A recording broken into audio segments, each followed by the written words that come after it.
All right. So this is a very similar one to like problems 3 and 4, I think it is, on the current homework. And I want to make sure everybody kind of understands how to approach this type of a problem. I didn't talk too much about adding signals.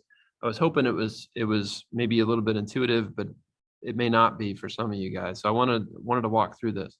If I have two functions that I'm adding together like this, what I have to do is I have to look at the value of this, let's say this function over here at each time t, and then I have to look at this function here at each time t, and then add them up at each time, okay? So the easiest way to do this, to approach this type of problem, is to basically stack them up vertically. So what I have here is I'm gonna plot, first here on the top one, I'm gonna plot 3u of 2 minus 3t. Here, I'm gonna plot 5u of t minus 2, like that. And then I'm gonna plot the summation down there at the bottom, okay? So let's take a look at 5 times u of t minus 2. That one should be a little bit more obvious to folks, I think. How do I approach this one here, the second one? What does that look like?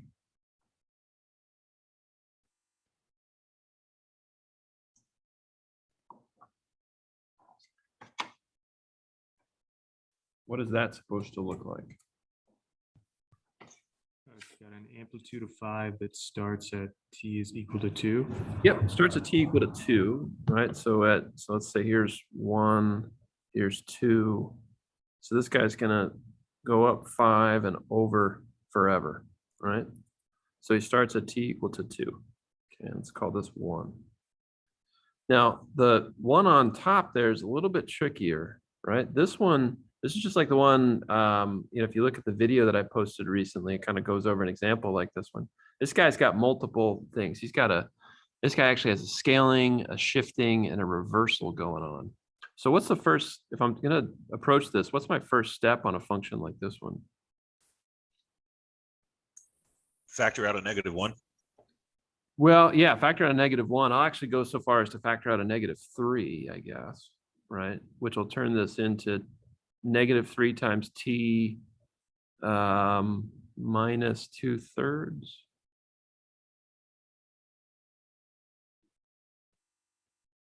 Okay, you do the math on that, you should see that's the same argument there.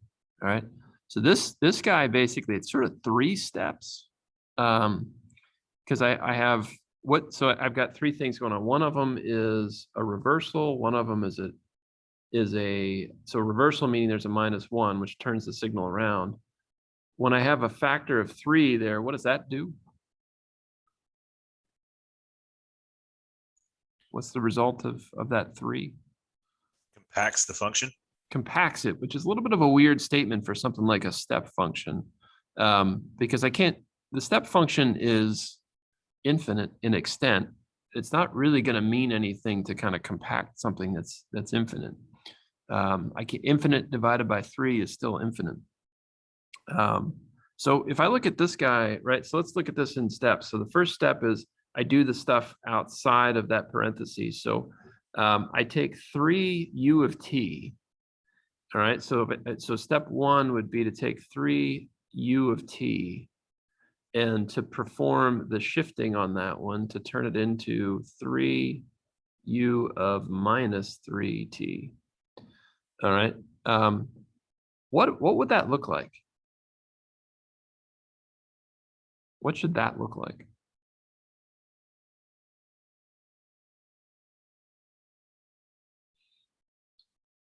Who knows?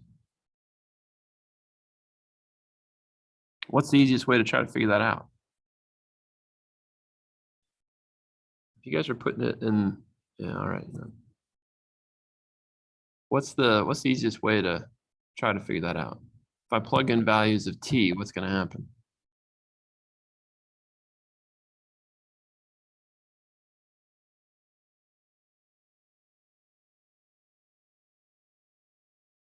Somebody knows. You guys are quiet.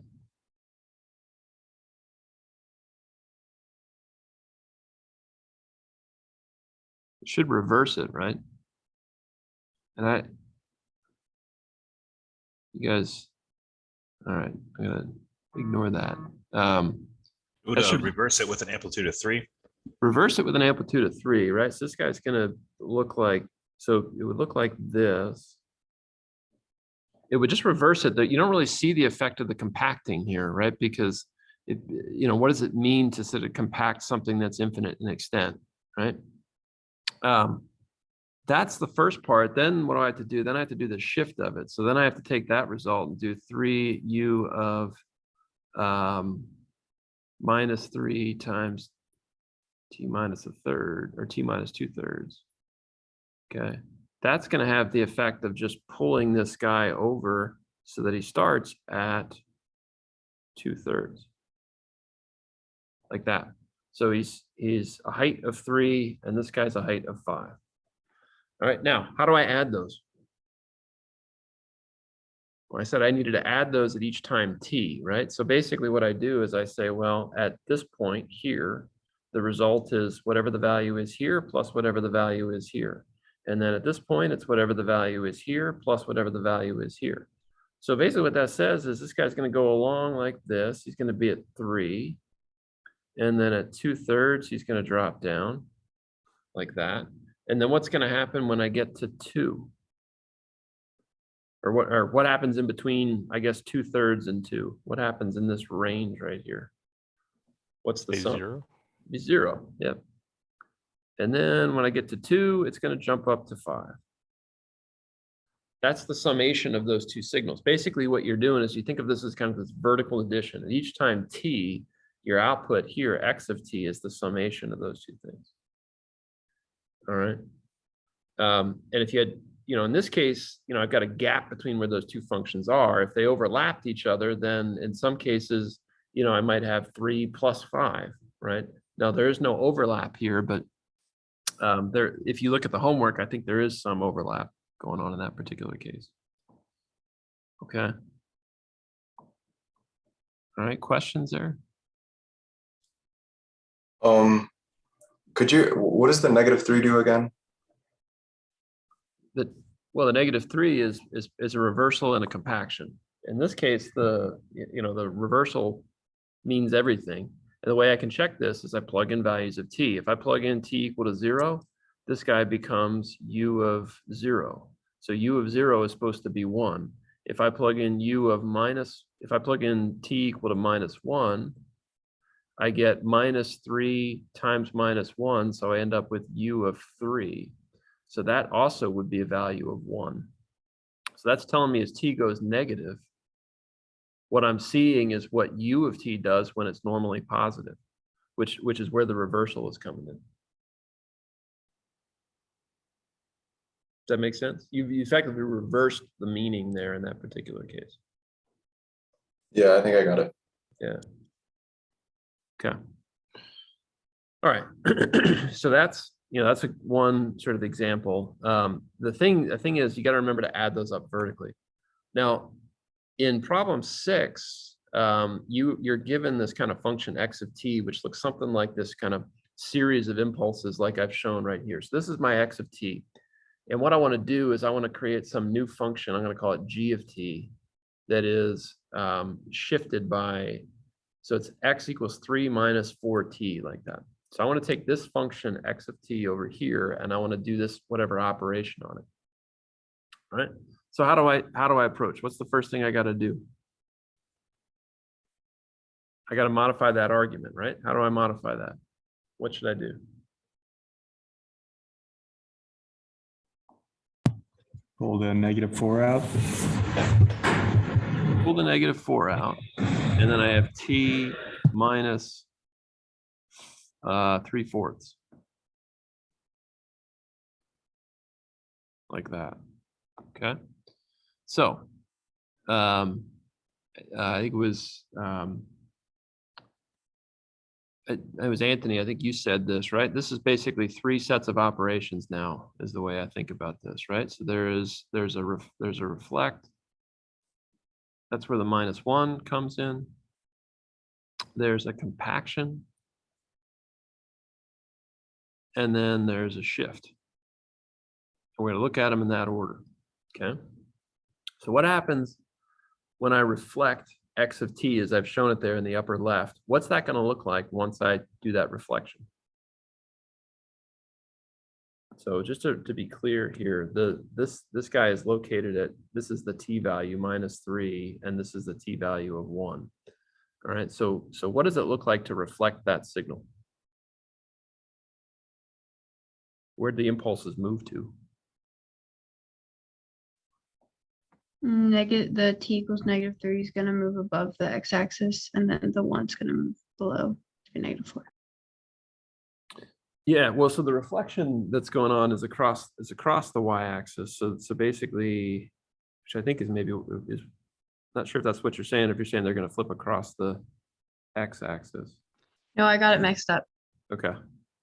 Yeah, so it's going to go like this. So this guy, the impulse that had an area of -5. Notice I'm saying its area, not its height, is -5. That guy goes to t equal to 3. And then the one that was at 1 goes to -1 and has an area of 4. All right, this is applying the reflection or reversal. Okay. Now, what happens when I do the compaction?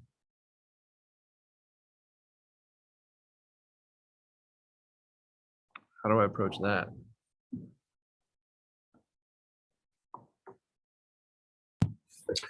The two impulses will essentially be 1/4 of the distance between them. They move closer together. Well, not 1/4 of the distance between them, but 1/4. They'd move basically 1/4 of the way closer to 0, I guess. So I'd end up with, what I do is I take each one and I say, well, -1 divided by 4 would be where this one goes. This one over here. And then 3/4 would be where this one would go. So I've compacted it by a factor of 4 at that point. So this guy here goes to -1/4. And this guy here goes to 3/4. This is -5 area, and this is 4 area. All right, so they moved in, not necessarily 1/4 of the distance to each other, but essentially 1/4 of the way closer to 0. Questions about that? Makes sense. All right, now what's the last step then?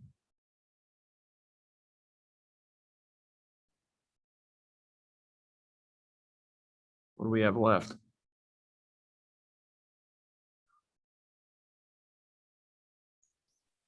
Shifting. Yeah, so now I got to do the 3/4 shift, right? So I add, so I'm shifting everything 3/4 to the right. So the -1/4 ends up at 1/2. So this guy, now I'm gonna have something with an area of 4 located at 1/2. And then the one that's -5 at 3/4 is gonna end up at 1.5. So this guy's at 1.5 and his area is -5. So basically you walk through this kind of step by step to figure out how to get to the final function. Now in the homework, all right, what it asks you to do, not just is to do that shift, but to use what we call that sifting function. So what you have is some other function. So let's say if I have f of t and it's multiplied by this guy down here, right? So x of 3 minus 4t, right? If this is integrated from, let's say, from 0 to 3, what I would end up with is, because x of 3 minus 4t looks like that, I would end up sifting out the values of the function f at 1/2, and that would be multiplied by 4. So let me put that in front of it. So I'd get 4 times f of 1/2 plus I'd get -5 times whatever I have at 1.5. So it would be -5 times f of 1.5, like that, right? So it's That's kind of the sifting value. So the F is whatever you're multiplying it by. So I think in the homework, it's something like, e to the negative 3t plus a sine function of some kind, right? That is basically plugged in there. All right, so you're basically pulling out the values of the function at those points. What changes if I say you're integrating not from 0 to 3, but let's say 0 to 1? Whoa, what did I do? There you go. Let's say you're integrating from 0 to 1. What would change about that? You just wouldn't include the -5 f of 3/2. Yep, that's exactly right. All right, that's exactly the approach. All right, so that hopefully will help you guys a little bit with those two problems. But the idea of how to multiply and to kind of deal with those functions should be pretty straightforward. And hopefully it's something that kind of makes sense to you guys. All right. So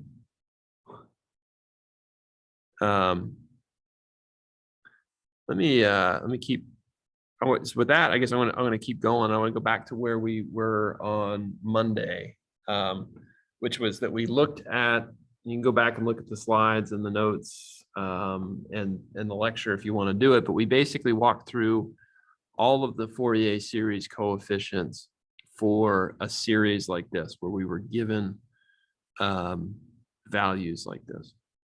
Now, what we did, and let me circle back a little bit to where we really kind of ended up. Like we went through in pretty excruciating detail, just like what I'm asking you to put in for the last problem on the homework. Basically, for each of the different values of n there, right? We went through and we calculated what frequencies are present, what are the values of the coefficients. We sort of did it by inspection, and I've got them listed out there in that table. Now, what I'm saying is the most straightforward way to try to enter this. I always ask you to give me the values of the AN, the BN, the theta N, the CN, and we talked about how to get the relationships between those last time, right? So we identified basically a set of formulas that we can walk through and convert between the different forms of the series, right? So they're all sort of listed out right there. So we said that the easiest way to approach this is to get these guys and then figure out how to convert between the forms of the series. So we ended up with this. What I'm saying, this is what I ask you is to basically, for each of the harmonics in that signal, you're supposed to give me AN, BN, theta N, and CN. You basically just enter them into vectors like that. The alpha one is always a little bit longer. It's always twice the size. And the reason, why is alpha bigger? Always? What makes the alpha one bigger?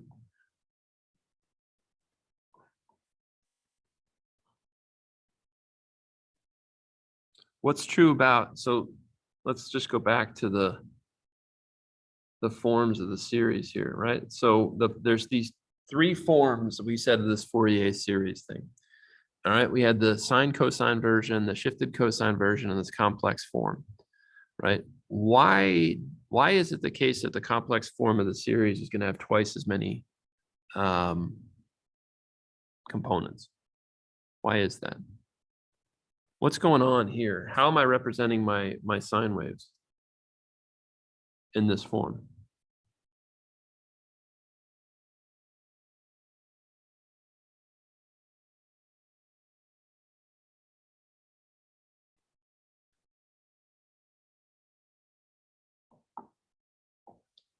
What have I done there to make that twice as long? It includes the negative values as well. Well, yeah, but and why? What have I done to represent it there? When you break up the cosine, there's the negative rotating vector and the positive rotating vector. Yeah, you have this positive rotating vector and this negative rotating vector. And so there's going to be something at a positive n value and a negative n value. So it takes two rotating vectors to do that. One at positive frequency, one at its corresponding negative frequency. So it's going to be twice the size. All right. So what we worked out last time, all right, we went through this process. We determined what the coefficients were. What I did here is I created a vector that had the alpha positive values. Okay. And so I wrote in here if you go through what I did, so the alpha positives, this guy, if I put in for n equal to 1, so I did it from here to here. So this is 1, 2, 3, 4, 5, 6, 7, like that. All right. Now, then what I did, this is, you could write them all in by hand if you wanted to, but what I did here was I did the negative values, because it's always the case that alpha n or alpha minus n, right? So the value at -1 is the conjugate of the value at 1, right? The negative value is always the conjugate of its positive value. What I did was, is I said, I took the conjugate of the flipped version of the vector. Now, what did I say this? I said it at the very end last time. Flip LR is a flipped left right. So what would that do to alpha positive there? If I flipped that? What would that do? Seventh entry becomes the first entry. Yeah, so that 10, yeah, exponential j negative pi over 2 becomes first. This one becomes second, third, fourth, fifth, sixth, seventh, like that. And that's the way we want it to be, because I tell you to enter these values from basically from negative nd in steps of 1 to nd. In other words, I'm telling you to start at the maximum negative that we have and go into the maximum positive that we have in steps of 1. And then what I do is, if you write those vectors out like this, like I have in this bottom line, it concatenates those three vectors together.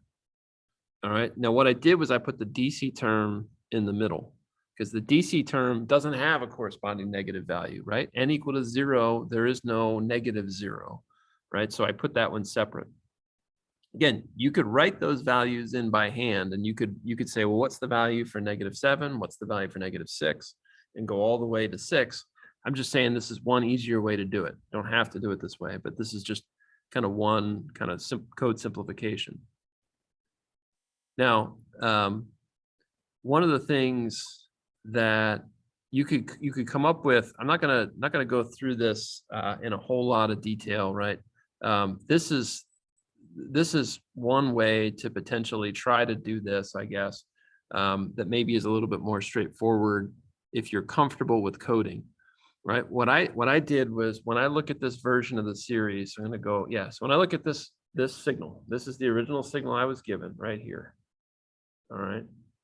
When we looked at that, we went through this last time. If I look at the sine cosine version of the series, it's really easy to pick up the A values and the B values looking at that by inspection. In other words, to figure out these two columns was easy. And then I used the formulas to get to C and theta and alpha and all that stuff. So one way to try to approach this, if you wanted to, kind of maybe a fancier piece of code, is to put the values in that you can identify. And then what I did was I went ahead and it's very straightforward for me to just say, if you look at this C sub n vector and theta sub n vector, what I did was I used my formulas there to write a piece of code that could automatically populate those. So I didn't have to write in the values one-on-one by hand. All right. Can I ask a quick question? Yeah. That in the C sub n equals square root a sub n dot raised to the second power. Yes. Great Does question. that square everything in the array? It squares every individual entry. So basically what it's saying is, if my AN is, whatever it is there, 20, 0, 0, 0, whatever, it's going to basically, it's the same as taking A n and dot multiplying it by AN. So when I do a dot multiply, what's the reason for a dot multiply? Gives you a new row vector instead of just a single entry. Yeah, it's saying that I want to take every entry in the vector and I want to multiply it by every corresponding entry in the same vector. So I want to take the first entry in this one and multiply it by the first entry in this one. And I'll take the second entry in this one and multiply it by the second entry in this one. Okay. So AN squared says I want to take, or dot squared like that says I want to square every entry in A sub n. that make sense? Yep, thank you. Okay. Yeah, and then, then I take this line down here is I take the angle of this thing. So I had that in the notes the other day. We talked about this. I think of the A and B as part of a vector, and that's one easy way to sort of make the connection between them. All right. Then what I did here was a for loop, and I'm not going to get into all the details of this, but if you want to, if you look at that for loop, I basically populated the alpha positive and alpha negative vectors just using the formula, and just looped through all of the values of n to be able to sort of to calculate that. All right, that's one sort of easy way to try to do this. All right, so again, you don't have to do it that way. What I showed, back here is so back here is a very straightforward way to do it. Just entering them in by hand. Okay. All right, so now one of the things that I don't ask you at all on this homework, but you're going to see this a lot on the next two homeworks, is how do I graph these things? So I actually, I want to be able to make a graph of the function. So I want to start from the Fourier series. Whoa. I want to start from the Fourier series that I have these formulae over here on the right side of these equations, and I want to generate a picture of f of t. Okay, so in other words, looking at this original function, right? This guy here, this function, I want to be able to sketch this function essentially using the Fourier series coefficients that I created. All right, so to do that, I want to think about how you would kind of plan and develop this piece of code. All right, so I essentially want to go through and create from, so assuming, let's take a look at the first one. If I know A sub n and I know the B sub n, these are vectors, right? I want to go through and I want to use this formula to calculate what the function looks like at every time t in some range. Okay, so the way to think about this, and this is something I think you guys, a lot of you guys still need a lot of work with. It's just think about, okay, that's the task. I want to be able to plot this function. So if that's the case, how do I plan the code that's going to do that? Okay. Well, so what you have to do is you got to figure out how you're going to build up f of t from these individual sort of components. That's what the Fourier series is it says that signal can be created by the addition of all these terms.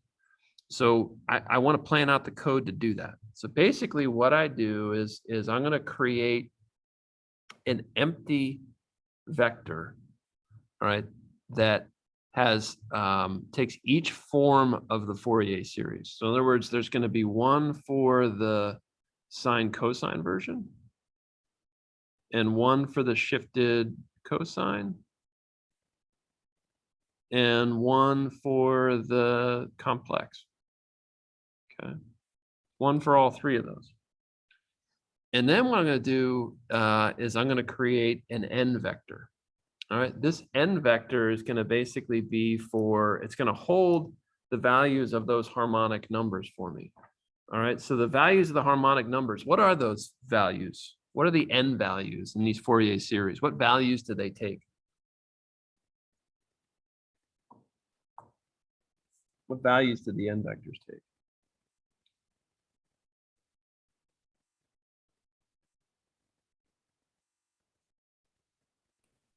One to some really big number.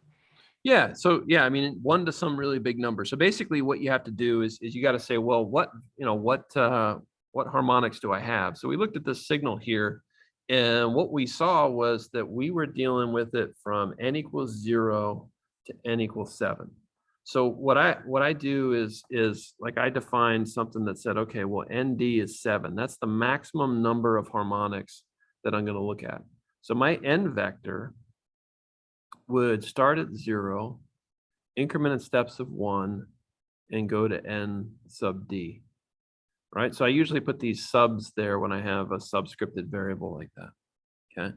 So the length of this guy would be, so if I ask you, what's the length of this guy? What would the length of that be? What would the length of this vector be?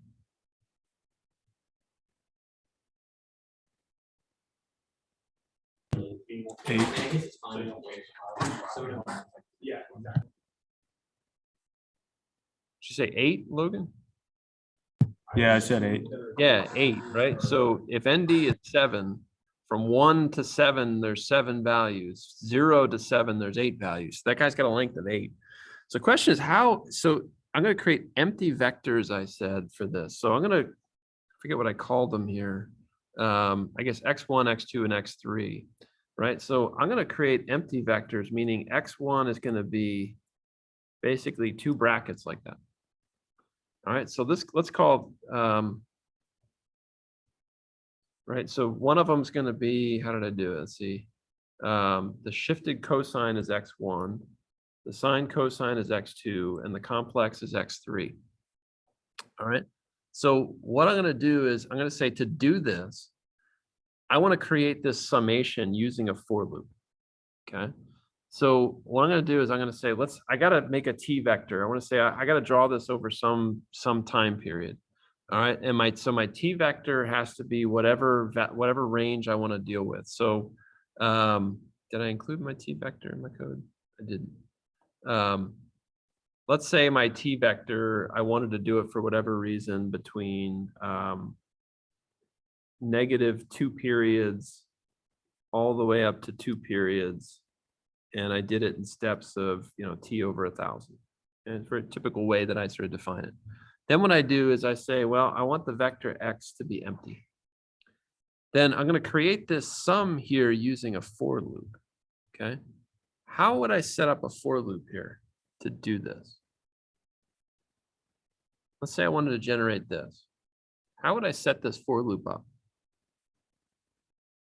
And again, I created an n vector as well, I guess that I'll write in, which goes from 0 in steps of 1 up to, in this case, 7. So how should I code that up? How could a for loop do this for me? Let me just be consistent. Let's just call it x of t.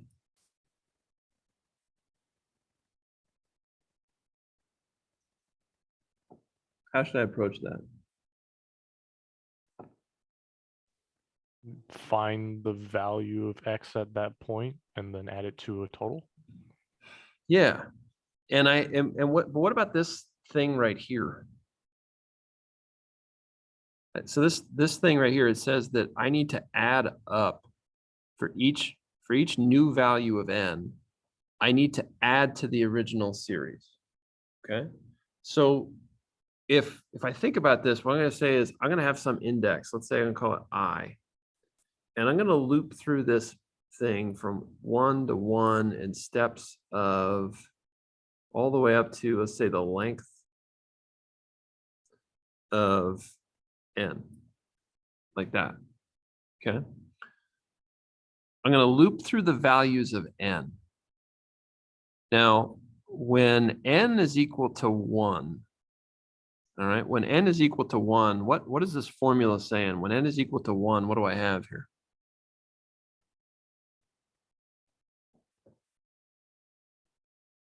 What am I supposed to get for n equal to 1? Well, the summation there is supposed to be a sub n, or specifically a sub 1. I'll do it here. A sub 1 times cosine of omega naught t plus b sub 1 times sine of omega naught t, like that, right? When n equals 2, I would have a 2 cosine 2 omega naught t plus b2 sine 2 omega naught t. What is this summation saying to do? What is that summation telling me to do down there with those things? You're adding up all the harmonics of that function. Yeah, so how would I write my for loop then to do that? If I know that for n equal to 1, it looks like this, and then for n equal to 2, the result looks like this. How would I add those up? What do I There's need? going to be a nested for loop. It doesn't need to be a nested for loop, right? Basically, what I can say is that x is equal to whatever I had previously, plus it's equal to, let's do it this way, a So if for the first time around, I would want it to be this, whatever X currently is times A cosine N times A cosine omega naught T plus B1 sine omega naught T, like that, right? So the first time around, X has got nothing in it. And then I add to it this. The second time around, all right, so the second time around, when I want to compute X, I basically say X is equal to whatever I had the first time plus all of the values I have for the second harmonic. And I do it like this all the time. So every time I go through that for loop, I add in sort of the next set of values. I like thinking of the code this way because this is what's going on. You're basically taking whatever was existing previously and you're adding to it whatever is now, whatever is needed to be added for that next coefficient or for that next value of N.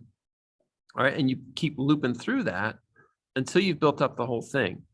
All right, now the tricky part is, there's two tricky parts to this, right? One of them is, what do we do with the DC terms?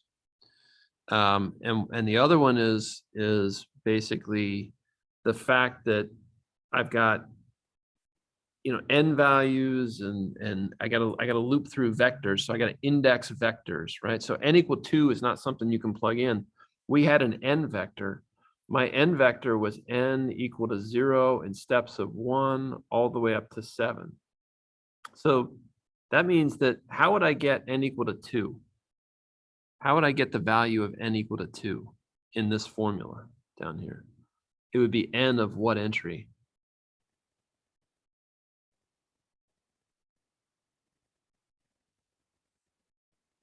What entry in this vector would be the number 2?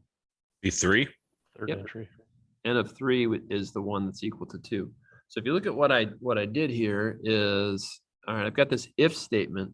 What I built in here is, so this line of code, all right, the development of this guy, I basically, I've got, if I look at it, I guess I've got both series here in this loop. So this one, X1 is my shifted cosine, X2 down here is my sine cosine version of the series, but they're very similar to each other. What I'm doing is, if we just look at that else statement for right now, if I look at that else statement, what I'm doing is I'm taking whatever the vector is currently, and I'm adding it to whatever I should be adding for this particular value of N. So I pulled out the value of the C vector at this index, pulled out the value of the N vector at this index, and the value of the theta value in vector at this index. And I did a similar thing for the sine cosine version of the series, right? I pulled out the A value at this N value. I pulled out the N value that corresponds to this index. I pulled out the B sub N value at this index, the value of N at this index, right? That's kind of what we're doing here. This is a very common thing to do where basically I am looking to get at the end of the day, and this is why a nested for loop's not the answer, is I'm looking to get if cosine N omega naught T and sine N omega naught T, if those are both row vectors of a particular size, then F of T better be a row vector of the exact same size, okay? So if this is my T vector here, each of the cosine functions is defined at all of those T values, and X of T is going to be defined at all of those T values as well. Okay, so you're basically just creating a row vector that you keep adding to as you go. All right, now the question that's a little bit tricky is, what is this here? So for N of K equal to 0, what am I looking for there? What frequency am I looking at there?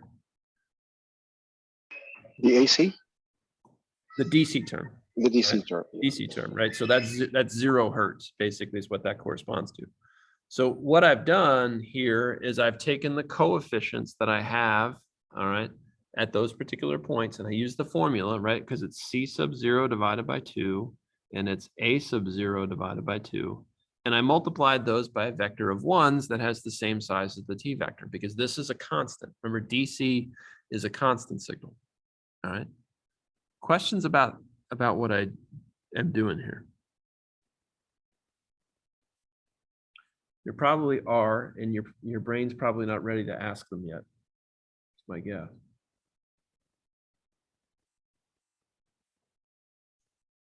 All right, you're gonna be doing a lot of thinking through about this as you get into the next homework, because I'm gonna be asking you to make these plots like this to actually try to draw the function. Quick question. Yeah. So the x sub 1, save right under that if statement, that x sub 1 Mhm. equals, that's the original value, and then you're incrementing it by the rest of the statement. So the a naught over 2 term, where Yep. does that come into play? So that comes in here, right?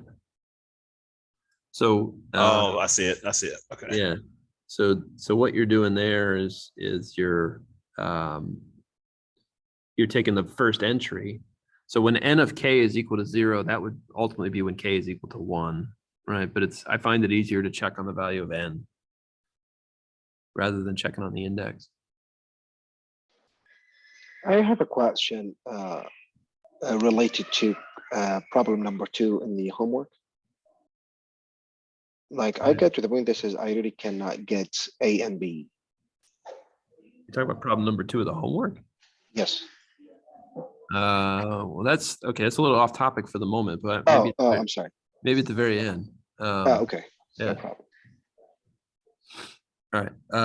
Any questions about this? All right. All right. The other thing to do is then you got to make the complex version of the series. And notice for the complex version of the series, what I did was I created an n vector now, which goes twice as long, goes from -7 to 7. All right. And it's basically the same thing, trying to write a loop that basically goes in. There we go. Trying to write a loop that will, hang on. All right. Hang on. It's the one problem with the surface. Okay. All right. So I'm trying to write a loop that's going to implement this particular function, right? So what I've done is the same sort of thing. So x of 3 is equal to whatever x of 3 is plus whatever that function is telling me right here. All right. Same sort of thing, right? The thing for you to think about is, at the end of the day, it's a useful skill to be able to think through and plan out a piece of code like this to be able to do anything. Important thing for you to think about is to be able to understand is how to, if I'm giving you a problem like this or any problem that you have when you code it, is to think through logically, how do you set up the code to be able to create it? All right. And that's a really important exercise that you're going to be doing as you go through the kind of the next homework. All right. All right, there's gonna be questions about that for sure as you guys get into the next homework. But it's a pretty straightforward approach. I think you just have to get yourself in your mind around how that code actually is functioning, and the fact that that code is implementing essentially this summation that we have right here. All right, so by the time I'm done, if I plot all of those things on top of each other, all right, you can see that all of them look the same. All right, all of them kind of end up looking the same. Now, the thing is a little bit weird. My x3 here has complex values in it.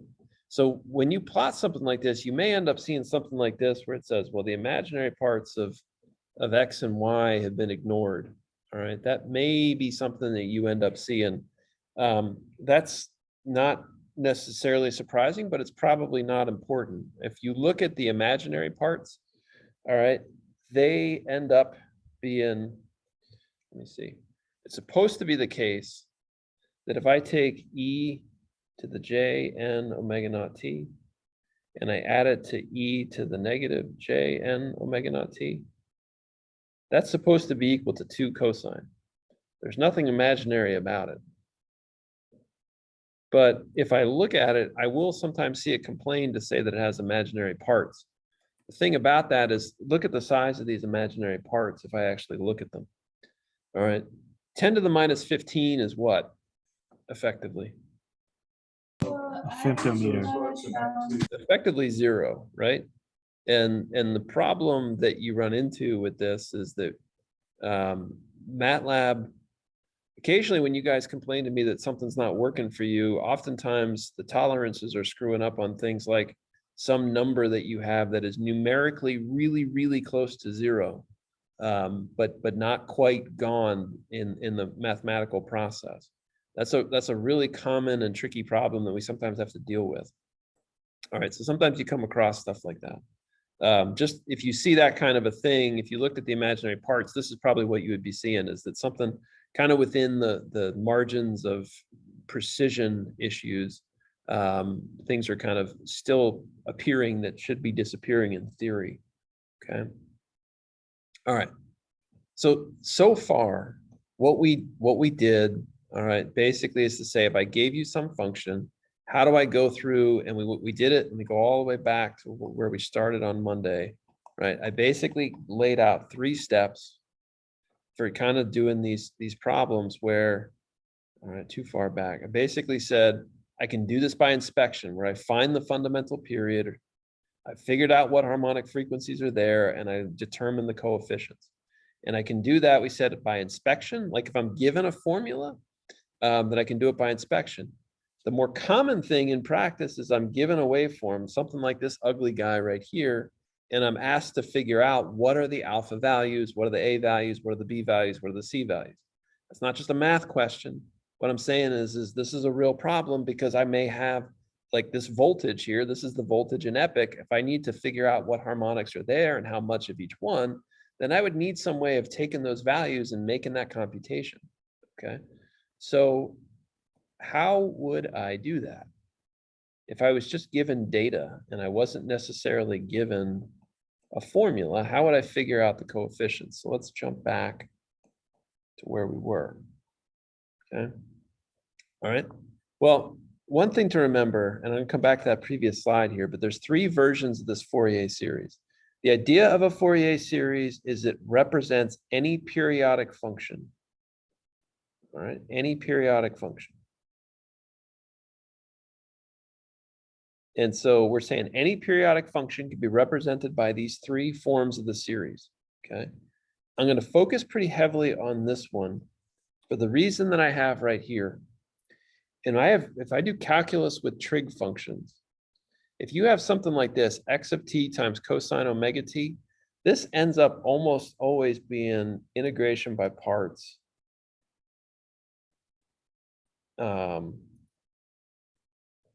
Integration by parts with usually 2 steps. With this guy, it ends up being usually a much simpler process. All right, and so we actually like to use the exponential a lot. So we use the complex form of the series a lot because it usually is a lot easier to do the calculus with. All right, we'll kind of see that as we go through. All right, but I want to figure out and try to say, well, what happens if I was given some data? So I was given a function f of t in the real world. Let's say I measured a voltage and I wanted to figure out the AN and the BN values. How would I go about doing that? All right, so like this, right? If I'm given that kind of a waveform, how would I figure out the AN, the BN, all that stuff? All right, so let's take a sort of a simple example. All right, let's say I had 3 cosine 2 pi 1000 t like that. Okay, that's a Fourier series. It's a very simple one. All right, what are they? So let's talk about our A1, our B1 values, and let's say our other values like A2, B2, all that sort of stuff. What are those here? If I look at this form of the series, it's 3 cosine 2 pi 1000 t. All right, if I have this form of the series, do I have any B coefficients at all?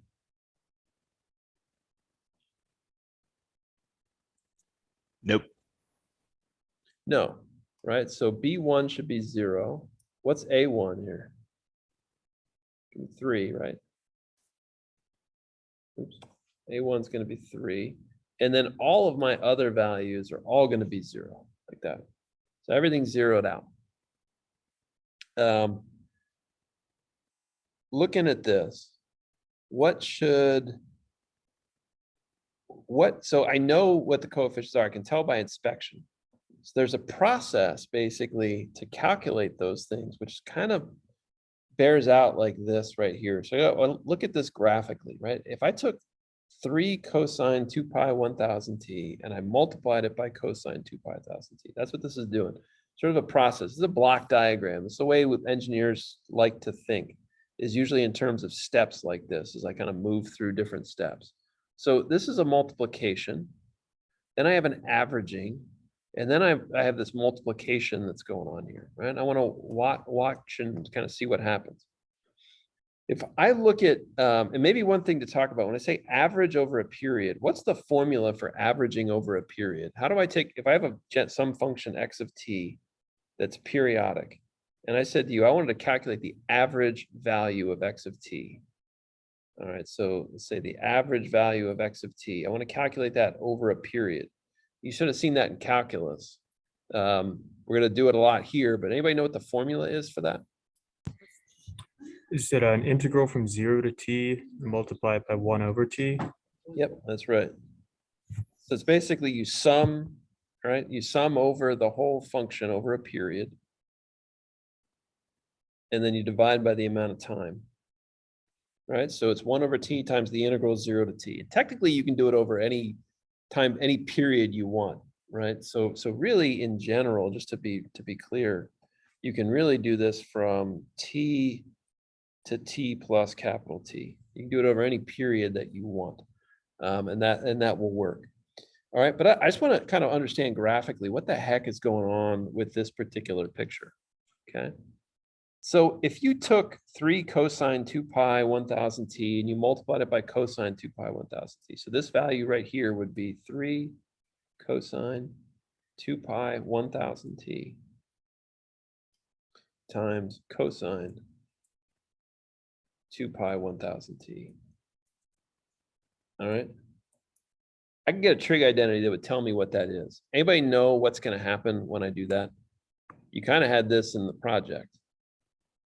Taking two cosines that have the same frequency and multiplying them together. Anybody know what the result of that's going to be? Be 3/2 Yep. plus cosine of 4 pi 1000 t. Yeah, plus 3/2 times 3/2 plus cosine of something 2 that has, pi 2000. yeah, 2 pi 2000 t. Okay. That's what that guy is going to be. All right. So basically, I got a constant value plus I got this function right here. Now that result gets averaged over one period. What's the average value of cosine over a period? I took cosine and I averaged it over one period. So what does cosine look like over a period? Well, if I looked at cosine, cosine starts high, comes back. What's the average value of that function over a period? 0. 0. So the fact that I take the average of, so I multiply this by this, and the result is what I wrote out here. If I take the average of that over a period, I'm going to have 3/2 is going to be with the result of it, right? Because the average of 3/2 cosine 2 pi 2000 t is 0. So then I take that result, multiply it by 2, and I get 3. All right, so that is a graphical way of thinking about essentially this operation. The A1 value was 2 over t times the integral of x of t times cosine 2 pi 1000 t. And I should be careful about that. I'm going to say it was whatever my fundamental frequency was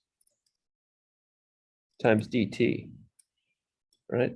What I did there was I just tried to graphically reason out what is the real definition. If you're a real math geek and you want to understand exactly where that formula comes from, there is a derivation in the book, right? Essentially what I end up with is that AN is always given by this equation here. BN is always given by this equation here. All right, that, so I just wanted to show that out graphically, right? So let's just say if I took something like this, right? So I had, so let's say I had instead 3 sine 2 pi 1000 t, okay? If I took 3 sine 2 pi 1000 t and multiplied that by cosine, the act of multiplying here, this guy would be 3 sine 2 pi 1000 t times cosine 2 pi 1000 t. It sounds like, Logan, you were my trig identity guy. The only difference on this one is what? If I take sine times cosine, this ends up being, if you look at your trig identity, it becomes 0 times 3/2 sine of 2 pi 1000 t.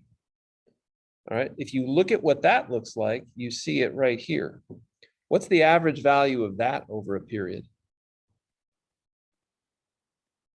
What's the average value of that over a period? It's still 0, right? Still 0, right? So now I'm saying is if my x of t was this guy, right? It was a sine function and I multiplied it by cosine.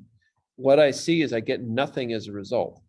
Similarly, if I took 3 cosine, if my x of t had twice the frequency of my fundamental, and I multiplied it by cosine 2 pi 1000 t, the result would be this weird looking waveform that still has an average value of 0, okay?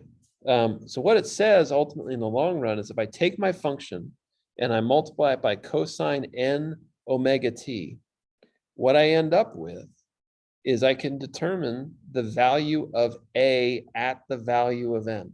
So I multiply by a cosine at the frequency that I'm looking to solve for the coefficient.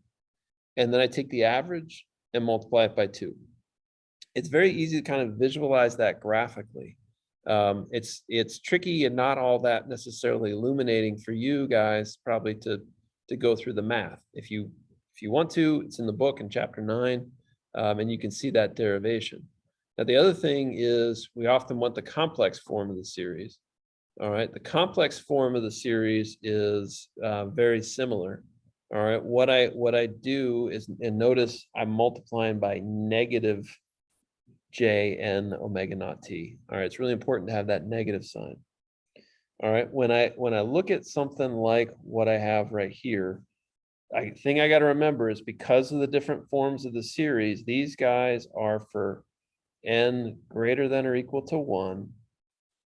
This guy is equal to n greater than or equal to 1 or less than or equal to -1, because there's essentially for negatives and positives for that one. So I'm leaving out the value at n equal to 0, right?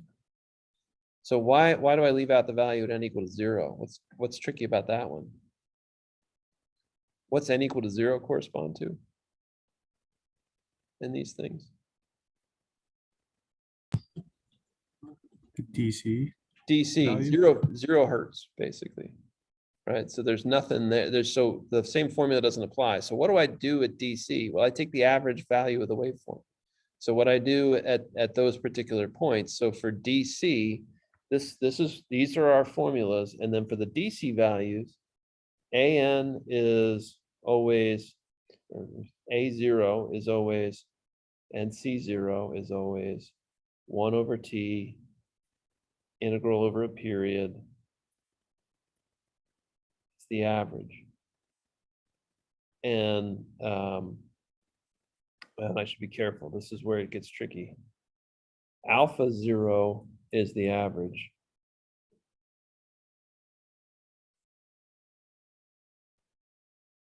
And the way they've defined this, we said that always the A0 and the C0 value are twice the actual average. Okay, we talked about that the other day, and you're gonna get a lot of experience with that as you go through the end of this homework and into the next homework. Okay. So let's say I want to use that, I'm given the square wave. Okay. So the question is then, let's say what I want to do is I want to figure out, this is the last thing I want to kind of do here in class today, is I want to figure out, all right, well, how do I figure out the coefficients of this? And I want to do it for the complex form of the series. So I want to say x of t it goes from negative infinity to infinity, alpha n e to the j n omega naught t. And I want to figure out my alpha values. So if I go back to that formula that I wrote there, my alpha n is 1 over t times the integral 0 to t x. And let me get just to say it doesn't really have to be from 0 to t, it can be over any period. So let me say I can do it from t to t plus t. And it's x of t times e to the negative j n omega naught t dt, like that.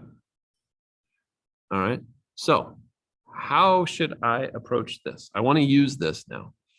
All right, I want to use this now. So what do I need to do? What's the first thing to even approach that problem? What the heck do I need to have defined to be able to do that?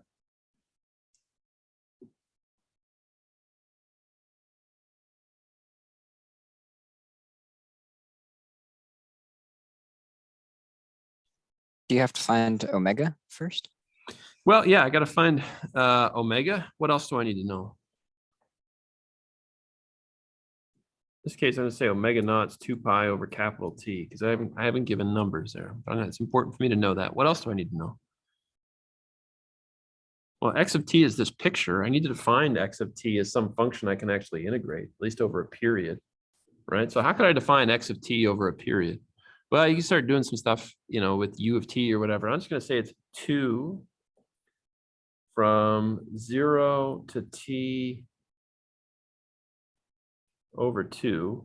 And I'm going to say it's 0 from t over 2 to t, like that. Does that make sense? It somewhat makes sense, right? I'm just defining it over an individual period. Now, how do I use that in this formula here? Alpha n equals what? How could I use that here? So I'm going to say integral 1 over t, like that. How do I approach this?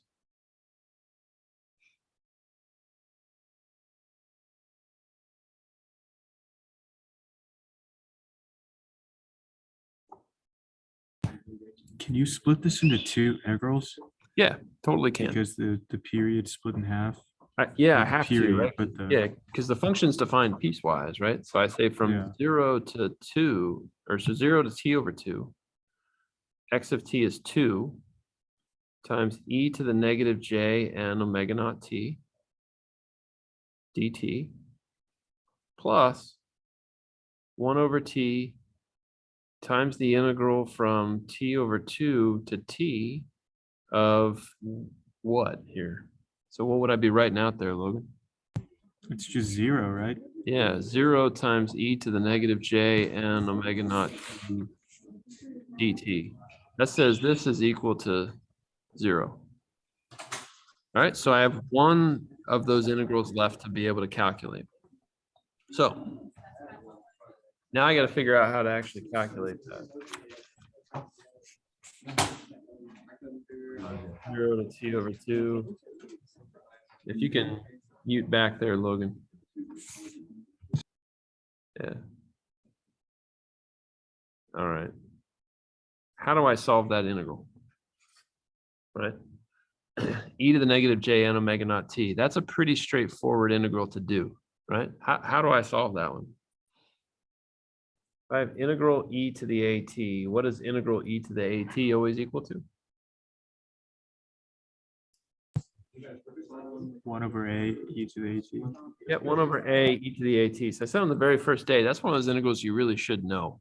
All right, so when I look at this, I have 1 over t, or well, the 2 is going to come out. All right. The a in this particular case is negative j n omega naught.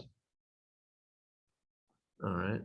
Times e to the negative j n omega naught t integrated from 0 to t over 2. Okay. Now, this is where this guy gets a little bit annoying, but it's pretty straightforward to simplify this. if this is a definite integral, so I say 2 over negative j n omega naught t times what? So this would be e to the negative j n omega naught t over 2. And then what's e to the j times 0 always? 1. 1. Yeah.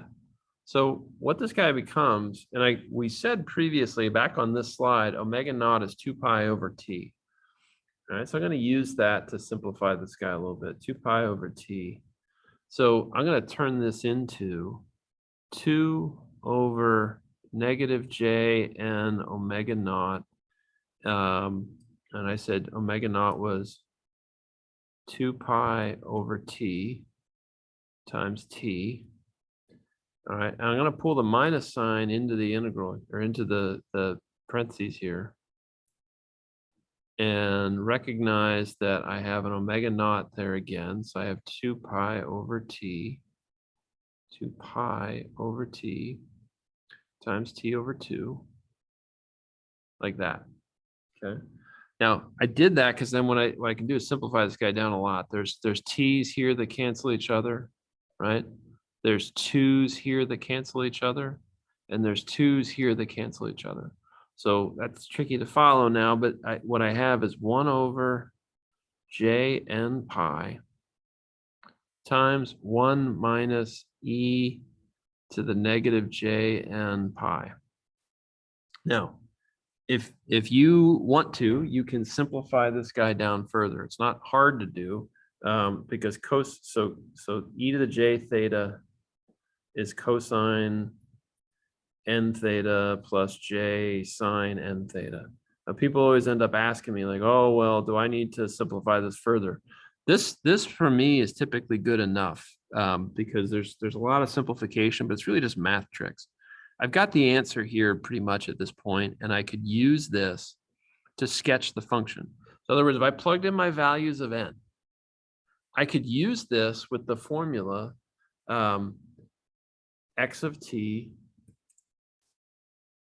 equal to n equal negative infinity to infinity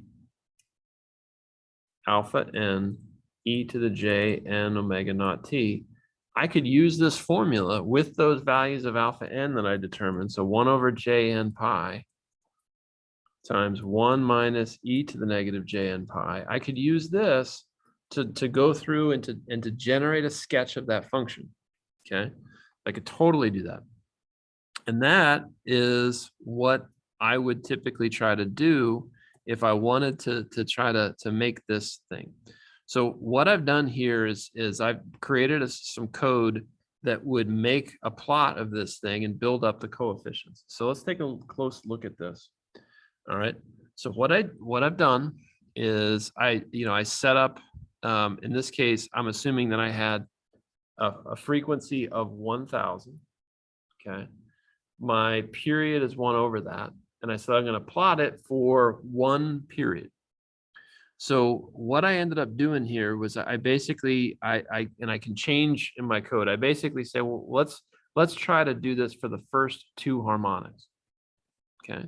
So n equals 2, or capital N equals 2. So I did this from -2. This vector here would be from -2 in steps of 1 up to 2.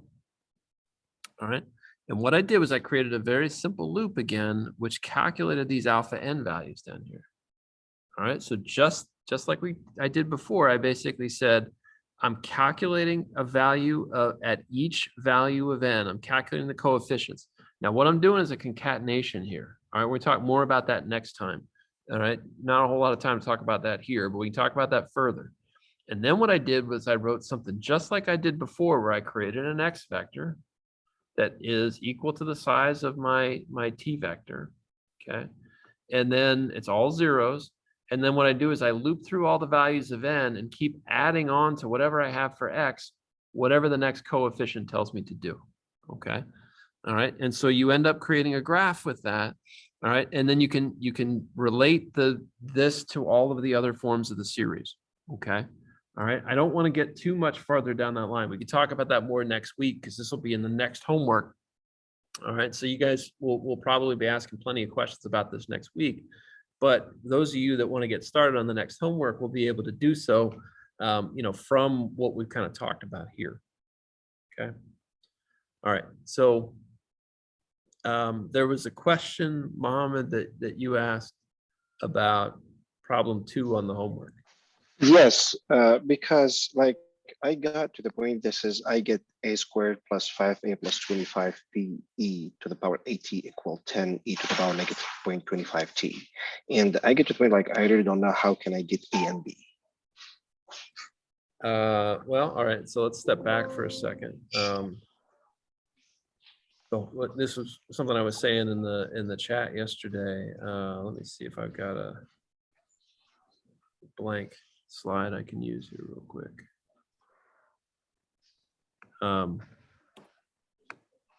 I don't know off the top of my head what the equation is, and I don't care. Let's say it's d squared y dt squared plus b dy dt plus cy equals, I'll just keep it a e to the little at. All right, what is the particular solution to this guy in general? What do I know is always got to be true about that thing? That's gonna be C1, like S1 and S2 is gonna be. No, you're thinking equal. transient solution. If I'm thinking particular solution, what's the particular solution always have to look like? It's gonna be So in general, the particular solution, the steady state solution always has to look like the input. B e to the bt ut. Yeah, so the important thing is that the coefficients here, or the coefficient on the t has to be the same, Yes, right? So in that case, you were told that it was like e to the negative 0.25 t. So you know what little Yes. a is at that point. yes. All right, so that's done, right? Then all you do is you basically plug in this to this formula, right, into the differential equation. And then it's just a matter of, because the e to the at is going to end up disappearing, it's going to be in every term. Oh, You- okay. All you have to end up doing is you have an algebra equation to solve for to get your b value. Okay, I got it. I think I got it now. Okay. All right. Okay. Any other questions folks want to ask here?